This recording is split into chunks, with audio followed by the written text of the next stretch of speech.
It's time for a cup of coffee with Will and Chris at Slumberland Furniture. From Slumberland Furniture in Osage Beach, here are your hosts, William Holtz and Chris Schneider.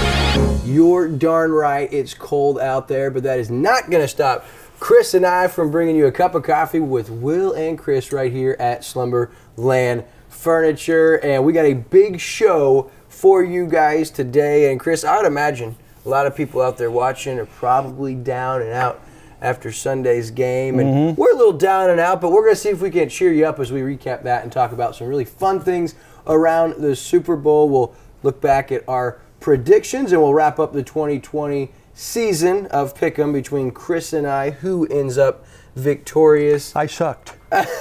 And we have a hilarious video from the Super Bowl. A lot of you guys have probably already seen it. That and a whole lot more. But first, we owe you a message from our friends at Slumberland. This is one of the biggest furniture events of the year, the President's Sale at Slumberland. Come on. Slumberland Furniture has the best prices around on all sorts of furniture. And right now at our President's Sale, everything is an additional 25% off our already low price. This is totally you. Yeah, this is the winner. Well, hello, Slumberland. Get your look for less at the huge President's Sale at Slumberland. Announcer jinxes. Here's Brady's pass. It's Gronkowski. Back again. Looking. Third option.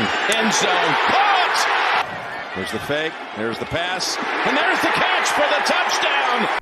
Just an incredible sight as you see it right there. Yeah, Tom Brady for the 7th time wins a Super Bowl championship, this time with the Tampa Bay Buccaneers. And Chris, the real storyline here for most people in this area is the Kansas City Chiefs. And I don't know if it was more they dropped an egg or the Bucs defense answered the call, but your final score is 31-9, Super Bowl 55, and not the game either one of us were really expecting. That was butt ugly, man. That was bad. So I blame Andy Reid. I knew he would say this. Because he just got out-coached every way in that game. I mean, the Buccaneers were ready. They had a game plan. They shut the Chiefs down, and Reid and his coaches had no answer for it all day. I bet if they play again this coming weekend and Andy Reid has time to game plan for what Tampa did to him, Chiefs would probably win that game. But in that one game, Tampa just kicked them all around.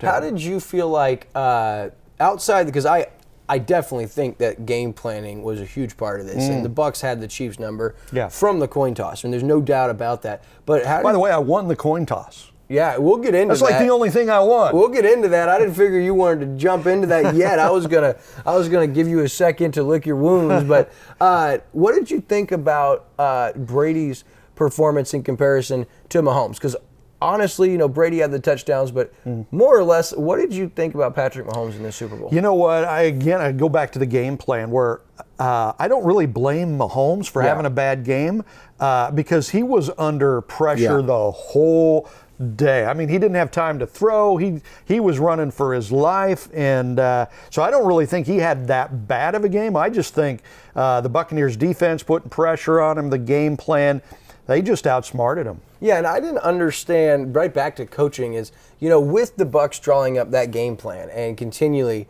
stacking the box and disguising the blitz and putting Mahomes under so much pressure. Like you said, he was under duress, took numerous sacks, and I don't even necessarily feel like Mahomes had that bad of a game. I mean, if there's anything that's clear after the performance in the Super Bowl, is no one wants to win more than Patrick Mahomes. Because he was out there extending plays. I saw a stat that he had actually rushed for over 580 yards, eluding pressure, before throwing passes in that game. And numerous times, he almost had the knee on the turf and made crazy throws. And there was 2 or 3 instances where it hit a guy in the hands and the face mask, and the receivers just weren't ready. And it really just seemed like it wasn't the Chiefs' day. No, and the whole key to football is taking things away from the other team's best players. So they double-teamed both the top receivers, Kelsey and Hill, double-teamed both those guys. Okay, so somebody else should be open, right? The Chiefs could never figure out how to get it to somebody else to be open, and then Mahomes just didn't have time to draw back and throw. The line was horrible for the Chiefs. That was bad. And they were down 2 of their starting linemen, and I think you see Eric Fisher and how crucial he is to that line. A lot of Chief fans are spoiled in the regard. They don't like Eric Fisher, and they give him a hard time. But I think that any of that can go away because you saw the difference in this offense with Fisher healthy and without him as their anchor. And I'll tell you, they struggled, and it raises some questions. And for Chief fans, you heard it all the last couple of days following the Super Bowl leading into today. I mean, there are a lot of people that weren't happy with the officiating, and maybe rightfully so. What did you think of the NFL officiating crew at the Super Bowl? You know, I didn't think they were. I think they were not great. But then again, you see the calls, and the Chief. Most of those calls were on the Chief secondary, and they were holding. Yeah. You know, and so if you're holding, you get called for holding. There's not much you can say about it. So. It seemed to be a little out of whack, but really it wasn't all that bad. But still on top of that, the Chiefs would have lost. Yeah, and I agree. And one of the things when it comes to penalty flags, especially against your team, because I'm the same way. I know with you the always Bills. see it, worse. Yeah. You know, but you hear so much with pass interference or defensive holding that the ball wasn't catchable. But that's such a hard thing to prove because when you're talking about a guy who's 6'5", 6'6", has a crazy vertical and can run a 4.2, 4.3, 40, by the time there's a spiral that's high arching and comes down, by the time you trip him up and then the ball lands 3 yards in front of him, it looks uncatchable. But one more step and a jump for a 6'5" guy that has a vertical that great, I'm not so sure that it's not catchable. So a lot of those, as an official, if you see the jersey tug or you see the arm pull and you take a receiver or an offensive player off their path, I think you have to throw the flag. And a lot of times during the Super Bowl, they were lighter and the Chief fans didn't like Well, this. and it kind of gives you too. I mean, the reason those calls were coming is because the Buccaneers were putting pressure on the Chiefs. The Chiefs never put pressure on the Buccaneers, so they were never forced into making some of those penalties. That's right. And as far as the Buccaneers, because we kind of talked about the Chiefs, and it was a credible year for them. First going into the year, they lose one of their best offensive players, their starting running back, Damian Williams, who, as we touched on last week, you correctly said he got robbed of the Super Bowl MVP last year. Yeah. Not having him, and we had Clyde Edwards-Helaire, that being the Chiefs, and they had LaShawn McCoy for part of the year. But really, that was their weakness, in my opinion, was a rushing attack that could complement the passing game. Well, and I thought Helaire was pretty good this year. He was pretty good as a rookie running back. And I think that was part of the lack of game planning for the Chiefs in the Super Bowl is, okay, if Mahomes is under duress the whole game, why aren't you running the ball and taking advantage of, the pass rush? They just got out-coached. It was pretty sad. I mean, if you and I would have been on the sideline, the Chiefs would have won. I like our chances as far as coaching and coordinator, but that's why we're paid to do stuff like this. Right. Talk about it as if we know what we're talking Right. about and never have to prove ourselves. We like that. All right, so over to Bruce Arians and the Tampa Bay Bucks. How about what they were able to do, their game plan for this potent offense, and not just that, but their offensive game plan.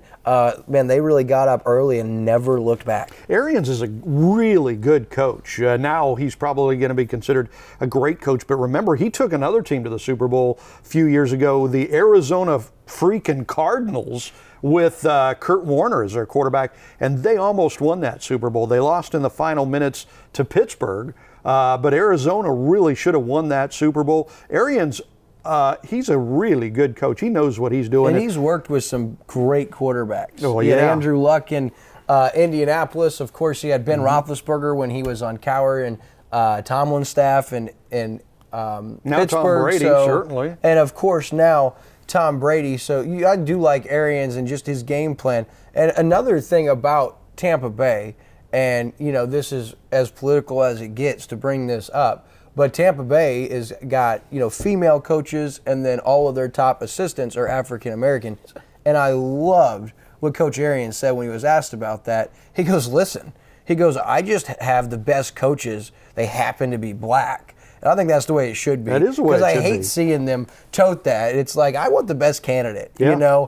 Black or white, male or female. And so I like that, and it gave me even more respect for Arians. And I'll tell you what, they're on to something special. And before we go in to recap our predictions from a week ago, how good do you think both the Chiefs and the Buccaneers' chances are next year to be playing in this game again? I think the Buccaneers is pretty good because you got Tom Brady coming back and Arians will be back. So, that's the foundation of that whole thing. If they can keep a lot of the guys there, because Ndamukong Suh and people like that, they're getting up in age. They could retire. Depends on how many you got coming back. It'll be interesting to see what happens with the Chiefs because it'll go either way. Either this will make them stronger and give them more fire for the years to come and make them better, or they're going to fall apart. People will start leaving, they'll lose people, and we'll have to wait to see how that turns out with the Chiefs. You've still got Patrick Mahomes. Yeah. And Andy Reid is a great coach until he gets to the big game. So they should have another great year next year. But we'll see if they can keep that dynasty going. They've got a chance of a dynasty. I like the Bucs' chances to be there again. Yeah. I don't like the Bucs' chances at winning it. I think they got a chance to get there. Brady's last year, next year, I think they got a good chance to get there.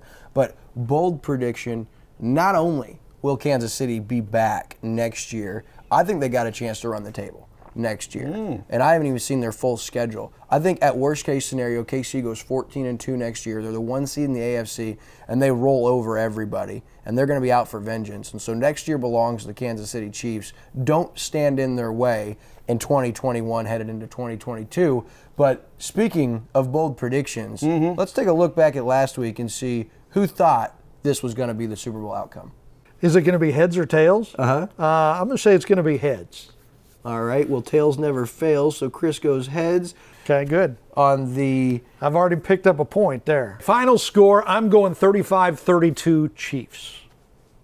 And I have to say, Tom Brady worries me because he probably is the greatest of all time. But you hate him. But I don't like him because he probably is the greatest of all time, yeah. You got Mahomes. Yep. I got Brady. I'm going 41-28. Bucs win. Whoa! By a score of 41-28.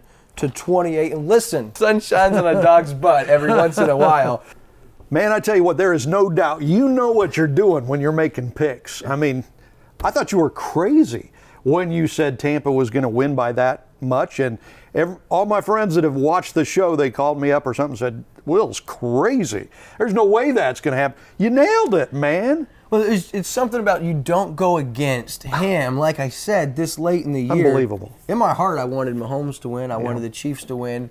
It may have even been in my best interest for the Chiefs to win. You're really good at those picks. But I don't know. And, back in the perfect season when Eli Manning upset Tom Brady and the Patriots to end their perfect season, I actually bet on the Giants that game. Got an inclination like 3 minutes before bet cutoff, and bet on the Giants. Put $200 on the Giants, and that was a good spread. I got paid like twice my money for that bet. So sometimes you just have an inclination, and for whatever reason, I'm not going to go against Brady in that late in the year. Well, and if I was as good at making picks as you, I might make bets, but I don't make bets because I never win, man. Well, it goes both ways. I bet there's a lot of people that can attest to that. All right, so as we saw, there were 4 picks last week. First, there was the coin toss. I won the coin toss. It was heads. Yeah, that's right. Heads. That's one of the most. I was feeling good when I won the coin toss. I thought I'm gonna catch up and win this. Well, man. you said that too in last week's show. You go already up 1 point, yeah. And that's where it kind of turned south for you. You picked a winner, and by the way, the coin toss is one of the most bet-on elements in the Super Bowl. Isn't that crazy? It's awesome. Yeah. People bet on anything. And they had some chick tossing the coin. Was it like a first responder or something? I didn't even watch the coin toss. I watched it because I knew that was the only thing I was going to win. I was at Chances with Dad. They didn't have a lot of sound. I watched the national anthem. Thought that was really cool, and then I had to go get some wings ready for kickoff. So, of course, leave it to unhealthy Holtz's lifestyle here. All right, so we look at the picks. You took the heads. Yeah. Then you took the Bucs to win. No. You took the Chiefs to win. I took the Bucs to win, so I got one there. Score, you picked 35-32 Chiefs. Yeah. It was a 22-point Bucs win, so there's a 25-point difference. I picked 41-27 Bucs. I picked them to win by 14. They won by 22, 8-point difference. I get a second point there. An MVP, Mahomes. Brady. Yeah, I picked Mahomes, you picked Brady, you win again. I go 3-1, you go 1-3. That's going to bring our year-end football picks record. We had 10 picks. I went 8-2. Chris finished 4-6. I doubled up on you. We should have had one of those bets like Coward had with that Nick guy with the Bills, if they got to the, you see that? No. Covered himself in ketchup and mustard, and they was saying Bills fans are crazy. We're going to do that. Yeah. Next year we're going to have a crazy Cover me in bet, ketchup and mustard. and the loser's going to have to do something Then I'd be embarrassing. afraid of Will eating me or something. Why is it? Because, listen, since last week's show, I'm down like 0.2 pounds, okay? 0.2? How do you measure It's that? like 4 until yesterday's hot wing debacle, but I know. I gained more pounds Sunday than the Chiefs scored points, man. That's how bad that was. He texted that right about the third quarter. I told my dad that, and he died. My dad thought that was the funniest thing. All right, so that's going to wrap up the sports section, although a lot of our other headlines have to do with Super Bowl, of course. So, Will, 8-2. Yeah, you won it. Don't look now, baby, but I'll be back next year. And if you can't wait till next year's football season, we have some cool bracketology stuff coming in the next couple of weeks. We've got some March Madness brackets with us and Ricky and Andrew. We're going to let Megan get in on Megan that. will We be may in have- on that, yeah. We may even have the Spice Master and, Anne-Marie get involved. Oh, but yeah, that'll be might good. get them all and see who's closest on that. So that's going to be coming. But next, Lake headlines. And not a lot in Lake headlines, but did want to give a shout out to Trish Creech, who is taking a job with Lake Regional after 27 years serving with our local Chamber of Commerce's. She spent her first 18 years at Lake Area Chamber of Commerce and the last 9 as the executive director with the Camdenton Chamber of Commerce, and her position is the executive director of philanthropy at Lake Regional Health Systems. So win-win. Congrats to Trish. Thank you for your 27 years in service to our chambers. The whole time, executive director, 18 years with Lake Area, 9 years with Camdenton, and I'll tell you what, no one loves the lake like Trish Creech. Good luck to you in your new position, and congrats to Lake Regional on what we feel is a blockbuster hire for you. Absolutely, and she's always been good for Yeah, Lake TV. incredible. So thank you. Big believer and supporter, so congrats there. Now, national headlines, and this is going to be great. I saw this, and it's not the first time we've seen Kevin Harlan be involved in an epic call of a national sports broadcast. Yep. Had nothing to do with the game, but you wouldn't know it. So last night, a lot of you know, there was a risky individual in risky clothing that decided to run on the field during the Super Bowl this last weekend. And here's what Kevin Harlan had to say on the national radio broadcast with Kurt Warner. Second down, 20, 5:03 to go. Someone has run on the field. Some guy with a bra. And now he's not being chased. He's running down the middle of the 40. Arms in the air in a victory salute. He's pulling down his pants. Put up your pants, my man. Pull up those pants. He's being chased to the 30. He breaks a tackle from a security guard. The 20, down the middle, the 10, the 5. He slides at the 1, and they converge on him at the goal line. Pull up your pants, take off the bra, and be a man. And the players with hands on hips at the other end of the field are looking at him and shaking their head and saying, why, oh why, is this taking place in a Super Bowl? Hey, somebody has run out on the field. Some goofball in a hat and a red shirt. Now he takes off the shirt. He's running down the middle by the 50. He's at the 30. He's bare-chested and banging his chest. Now he runs the opposite way. He runs at the 50. He runs at the 40. The guy is drunk, but there he goes. The 20. They're chasing him. They're not going to get him. Waving his arms. Bare-chested. Somebody stop that man. Here comes the blue coat. Oh, they got him. They're coming from the left. Oh, they tackle him at the 40-yard line. And the Cat is in the CDW red zone. CDW, people who get it now, a policeman, a state trooper has come on the field, and the Cat runs into the end zone. That is a touchdown. Call from Harlan is brilliant. He says, pull up your pants, It's my man. take off your bra, and be a man. Oh, that's greatness. That was the best call of the day. Yeah. I mean, that was total greatness right there. That's hilarious. That was better than anything in the game. I mean, that was so funny. Oh. And the great thing is, this guy actually, supposedly, it was for his buddy's porn site that was written on his thing. Oh, is that what was written on there? Yeah, like that's what it was, a shameless plug for them, which was ridiculous. But there's also reports that the guy made a bet, Right. $50,000 bet to pay out $375,000. There would be a streaker. So the story is his buddy went on the field first to create the diversion. So that he could get out there. So he could get out there. Because there was a lot of questions raised as far as, well, how did the Super Bowl, with that few people, how would you get that far? Yeah. And his buddy created a diversion. So they both get arrested. Both get charged with trespassing. Right, both bail themselves out of jail Monday morning, $500 apiece.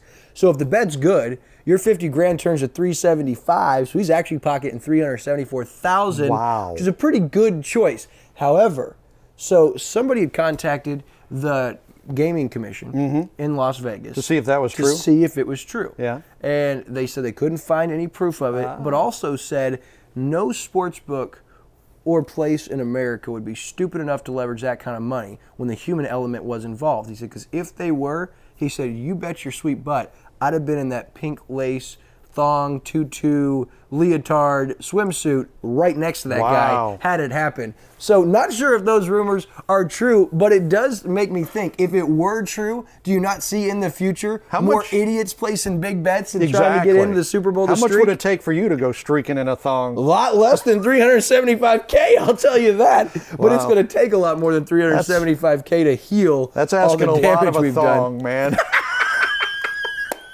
Yeah, it's because the Lord blessed me. That's why. That's hilarious. All right, so that guy, he probably made some money regardless. Cost him $500 bail his buddy out, $500 bail him out. He's out $1,000.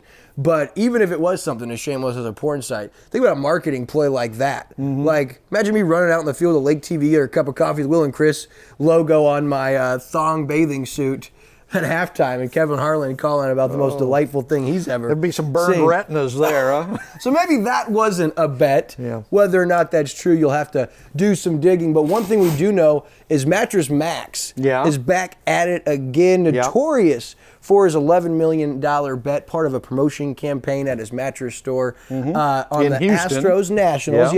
World Series last year, 2 years ago, and he lost that bet.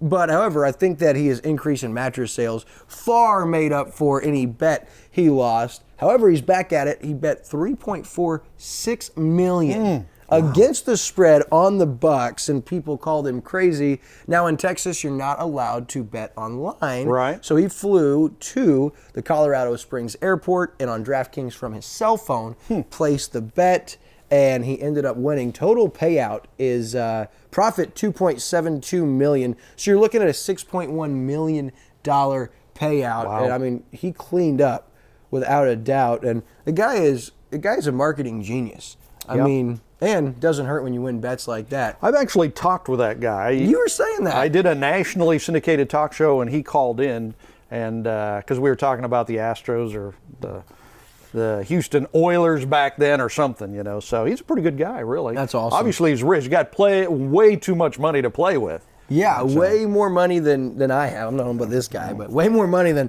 I have. Okay, so before we move on, what about any commercials? You see any commercials? Because I was so disappointed in the commercials. Yeah, you know, the commercials the last few years have been bad. I did kind of like the Jason Alexander shirt commercial. I thought that was kind of funny, cute, but not epic like some of the, you know, I remember the old Budweiser frogs, you know, and Waza! Yeah, that Waza, you know, all those were great. The cute horses and the Clydesdales and the dogs playing football in the field. I mean, that's what I'm looking for. The funny Doritos commercial with the, you know, the guy's hands all dirty. But yeah, they've gotten pretty bad. They have been bad. And the prices continue to go up. And I want to say, if you're going to spend that kind of money to buy airtime, you might as well use Lake TV's production department to put something better for you together. That's what I'm talking about. 90% of the crap we saw last night. Give Andrew and Ricky a chance at a Super Bowl spotlight, and they'd put something together. They'll put a better show together than that, man. No doubt about it. Last national headline, Dogecoin on the rise. Of course, Elon Musk last week tweeted about it, and that caused a